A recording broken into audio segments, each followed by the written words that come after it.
What's going on, everyone, and welcome back to another video. So, as you guys know, we just picked up a 2016 F150. New to me, not a new truck, however. It does have a couple things I want to address. So, in this video, we're going to go ahead and knock out a few maintenance items, as well as a few modifications that'll kind of help with the longevity of this truck, as well as fix kind of a weird issue that I've been noticing, and hopefully we'll be good to go at the end of it. So, without further ado, let's go ahead and get into it. This is my 2016 F150 Sport. It's got 125,000 miles on it, and we're going to go ahead and knock out a couple things. So first off, in this video, we're going to knock out replacing the purge cylinder EVAP system right here. This is a purge solenoid rather, and I've been noticing some hard starts on this truck, in the, especially cold starts.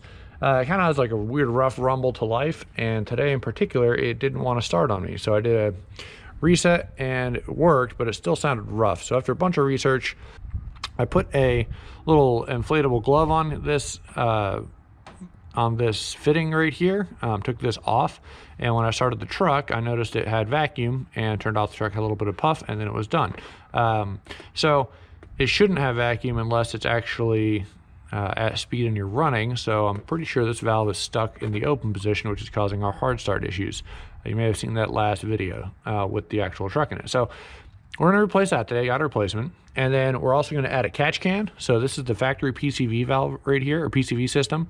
You have two spots. So the one side is going to be off of the intake. This has no vacuum because it's in front of the throttle body, and it runs in and to the crankcase. So this lets it basically be able to suck clean air post filter, and it'll take it out of this side. And just has a bit of suction and gets sucked in right into the intake right here.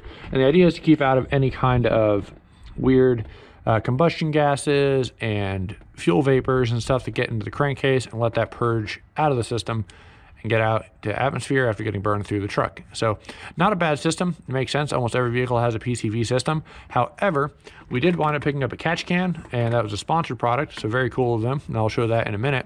So we're going to install that. Additionally, we got a new exhaust tip that we're going to be putting on, something super silly and simple, but not factory, is aftermarket one, and unfortunately the tip has seen better days from MBRP. It did not hold up the finish, unfortunately. So I got a nice black exhaust tip we'll be popping on there and kind of reorienting it a little bit so it looks pretty sweet. Let's go over the parts real quick and we'll get to this install. So we're going to go ahead and start with the maintenance item. So this is simply a Duralast purge valve. This is the part number PV637. And it looks just like this. So it looks just like this. And so that's our valve. You know, pull vacuum or whatever. You should not have anything come through. So it is in the closed position. That's the position it should be in default. And then when it gets power, it should open up and then release power and closes. So we're gonna go ahead and swap this out. Super quick and simple. Let's go ahead and get this thing prepped up and then get it on the truck. So while I'm prepping this, it should be noted that I did not get a check engine light for this valve. Some people say it is accompanied with a check engine light, others not so much. It is on most Ford vehicles that they have this. So we're gonna pop on our O-ring right here, nice and simple. Make sure that's in its groove. And then we'll put a little bit of silicone grease on this before we install it to make sure it slides in properly. And then we have these grommets. So we're gonna have the short side facing up. It's gonna slip right into its location like so. Same with this one. It's going to slip in as well, short side facing up. And then we're going to pop in our little grommet sleeves.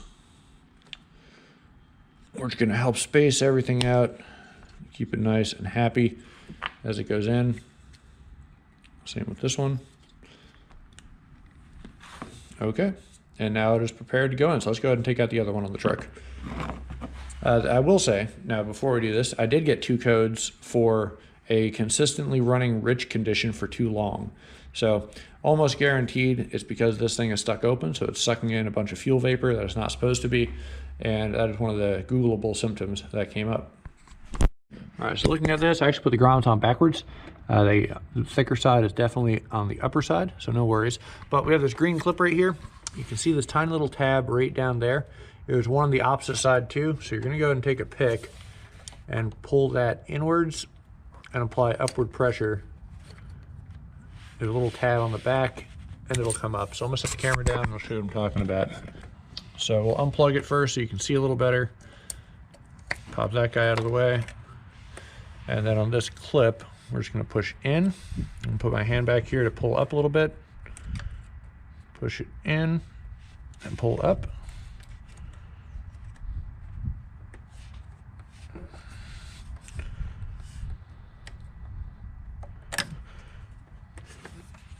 Let's see if I can use my hand. This is kind of a turd.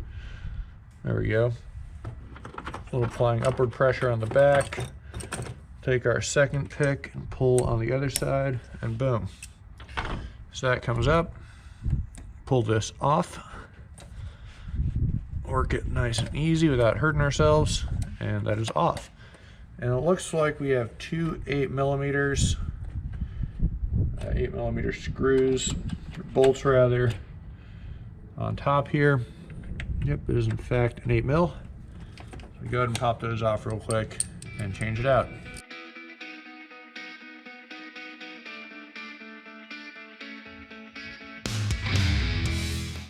All right, so this is the purge valve. And also you can notice there's a nice coating of oil on here.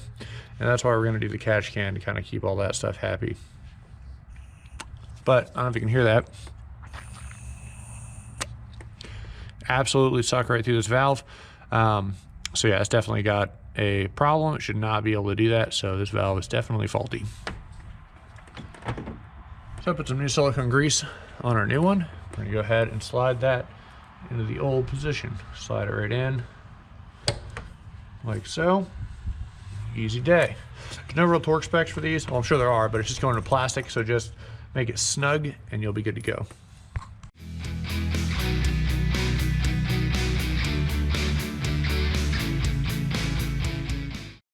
All right, and our new one's installed. All good to go. All right, so next up, we're gonna go and open up this catch can. It is from GSTP Auto, and I'm actually quite impressed with the quality of this thing. So it appears to be very high quality. We have our nice fittings right here. Once again, GSTP Auto, if you're interested, autoparts.com, so gstpautoparts.com. And this is a very reasonable price. It comes in red, blue, silver, and black. I probably should have gotten a black one, but we got a red one, and it'll go with the F150 Sport stuff very nicely. And it is a very reasonable $43. So if you need something, this is a great option. So it comes with a bracket, which we'll get into in a bit. It comes with the actual catch can itself, which we'll also get into in a little bit. We have our opposite hose right here, and then you have the option to run a breather if you want to out of the top of the catch can. I will not be doing this, but you can. A little bit of steel wool type material for the inside, and then all of our hardware. So without further ado, let's go ahead and get this thing unpackaged and see what it looks like. So here we have it.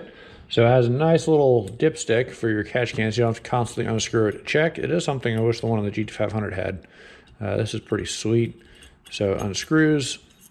Little dipstick here, nothing too crazy, but decent. It has a very decent overall size for a longer mileage vehicle, high daily driver.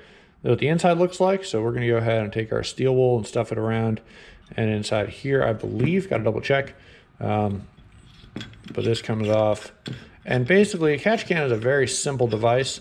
All it is it's gonna pull or push in, or I guess suck through, but then it's going to suck through oil vapors, and you want to make sure that those vapors are able to get caught in the catch can. So this is what the oil has to go through, and it'll solidify on this and drip down to the bottom of the can, and the rest of the air will continue to pass back out of the can into the intake, hopefully oil free. So we have a nice bracket here. Looks like this is going to mount up onto our bracket depending on what height you want it at, and then I got to figure out where I want to put this on the actual truck. And it comes with some nice hardware and everything. So yeah, this is actually a really sweet kit. I'm very happy with this. So we're gonna go get everything plugged in, plumbed up, and put it on the truck. So because this did not come with instructions, hopefully one of you guys watch the video and kind of gets an idea of how this goes. So this is my GT500, and this has a JLT oil catch can on it. And I'm just gonna mimic this same setup. So this is the side that comes off of the crankcase, and you can see the screen is on this side. This catch can works very well. I got only a little bit of mileage on here. We've already got some oil in there. and then this side is open that runs into the engine intake manifold. So we're going to mimic that same deal. We're going to take some of that material that they supplied and we're going to put that onto this side. So this thing unscrews, opens up, and we're going to take this, stuff about half of it inside, and then we'll go ahead and put it and make sure that this is the side that comes off of the engine and this is the side that runs into the intake. So it should be pretty straightforward.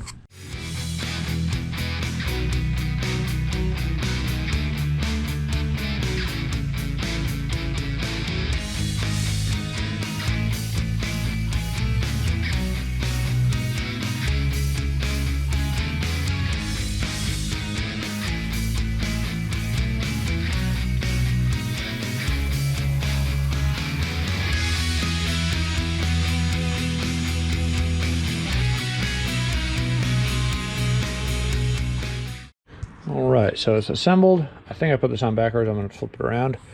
But that leaves the question of how this and where this is going to go. So we got plenty of line length.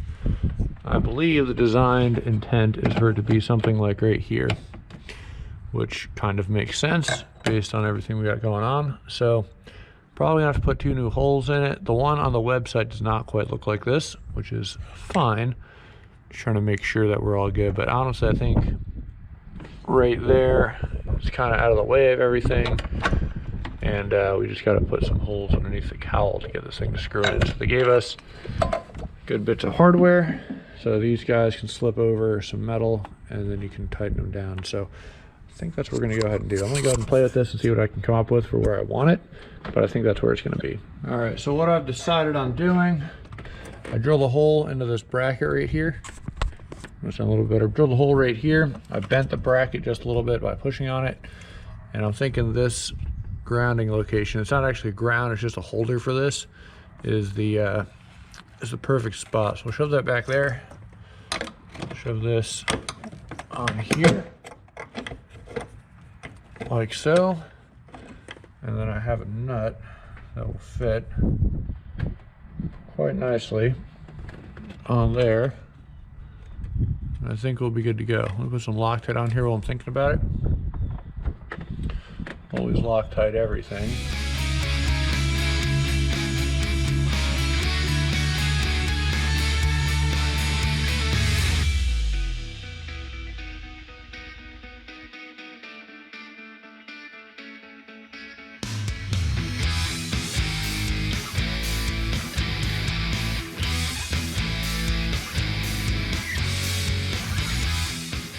All right, so I went ahead and put the catch can in. Clears everything pretty well. I might wind up trimming some of these lines to give you plenty of extra length. This nice 45 right here fits fairly good for right here. I was thinking maybe I could run it on this side up top, but I don't really want it rubbing. There's a fuel line right here, so I don't really want it to hit that. But yeah, so we might be able to run it a little differently or cut some length off if I want to. But for right now, it has plenty of curvature to not kink anything. And then this one as well, we could definitely cut if we want to and shorten it up. So I might do that. And then up here seems to be perfectly fine. The bracket's pushed up against the top of the firewall, so that LP, so it's not bolted to it up here, but it is pushed against it to prevent this from moving. And then I put some sealant on each of these screw holes to make sure we don't have any vacuum leaks. But yeah, not too shabby. I think I might do a little bit of adjustments, possibly. I don't know yet. But for what it is, I think we'll leave it. And once it warms up and this hose has become a little more pliable, I might do some more adjustments on it. But for now, yeah, the clips all fit nice. Same here, no issues. This is our factory piece. I'm gonna hold on to this just in case we need it for some weird reason. But yeah, that's about it. So let's go ahead and move on to the next thing. All right, so next up, we're gonna knock out this exhaust tip. I didn't actually realize how rusty this pipe is in general. So I don't know how long this is gonna be here for. Yeah, but we'll go ahead and do what we can. So this is the MBRP exhaust tip that came on kind of a hodgepodge together custom exhaust. The actual MBRP one has dual tips, but it is what it is. And this is the replacement. I'm gonna leave it in here for now. So we're gonna go ahead and get this off. Looks like a big old Allen head. And then we'll go ahead and slide this one on. I'm gonna change the angle so it kind of lines up with the truck. I think that would look a little nicer. And yeah, let's go ahead and knock this out next.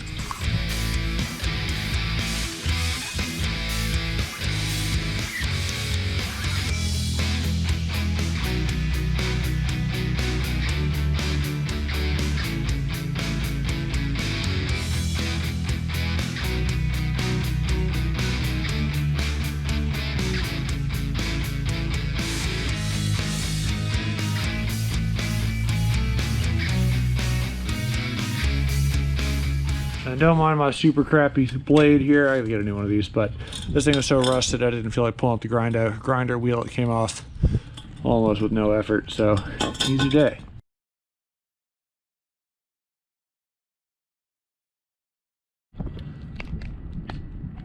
Well, time to find out if the cold start issue's fixed. Let's see.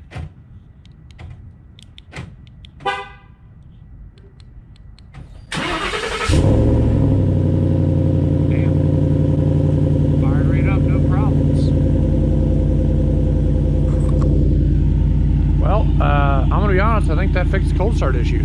Fired right up, literally no hiccups. That's freaking badass. Hell yeah.